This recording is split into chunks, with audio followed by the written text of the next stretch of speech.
আমি কোয়েল, পেশায় আমি একজন শিক্ষিকা। আমার পেজে যারা নতুন তাদের জন্য এই ছোট্ট ভিডিওটা।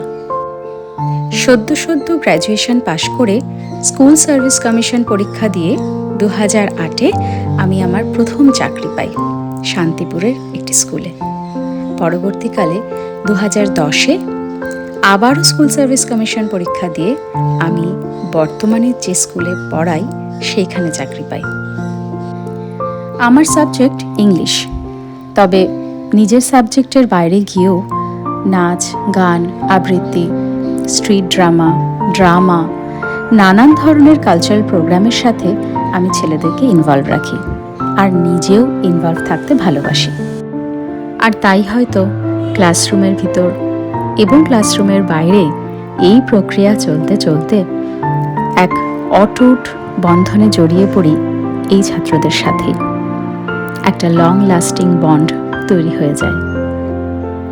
স্কুল খোলা থাকলে সারাদিন ম্যাম ম্যাম ম্যাম ডাকটা যেমন কান মাথা সব খারাপ করে দেয়, ঠিক আবার যখন ছুটি পড়ে সারাদিন যেন এই ডাকটাকেই মিস করি।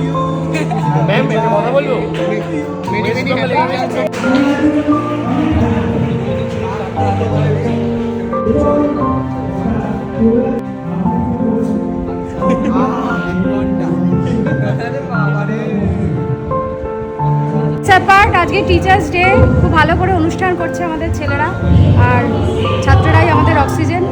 সারা বছর ওদেরকে নিয়ে আমরা ভালো থাকার চেষ্টা করি।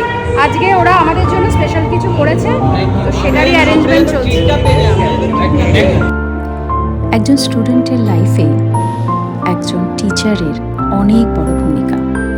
সেটা আজ যখন আমরা বড় হয়েছি সেটা প্রতি পদে পদে আমরা ফিল করি। তাই চেষ্টা করি আমার ছাত্রদের, আমার ছেলেদের এমন কিছু শিক্ষা দিতে যেটা শুধুমাত্র টেক্সট বুকের ভিতরে কনফাইন্ড নয়। জেনারেশন চেঞ্জ হবে, কনসেপ্ট চেঞ্জ হবে, তবে আমরা যেন আমাদের মূল্যবোধগুলো, আমাদের ভ্যালুস, আমাদের এথিক্স, এগুলোকে যেন আমরা ধরে রাখতে পারি, আমরা যেন গ্রাউন্ডেড থাকতে পারি। এই শিক্ষাটাই আমি আমার ছেলেদেরকে সবসময় দিয়ে যাই। ওরা ভুল করে, খারাপ লাগে, রাগ অভিমান হয়, শাসন করি, আবার ক্ষমাও করে দিই, ঠিক আমাদের সন্তানদের মতো। ভগবানের কাছে এটুকু প্রার্থনা করি যাতে আমার সারাটা জীবন ওদেরকে নিয়ে এভাবেই ভালো কাটে, এভাবেই আরও নতুন নতুন স্মৃতি যেন আমি ধরে রাখতে পারি। কত হাজার হাজার ছবি, ইননিউমারেবল মেমোরিজ, প্রেশিয়াস মোমেন্টস যেন সযত্নে আমার কাছে তোলা থাকে। আজকের মতো এটুকুই। আর lastly, may God bless all my students. Thank you.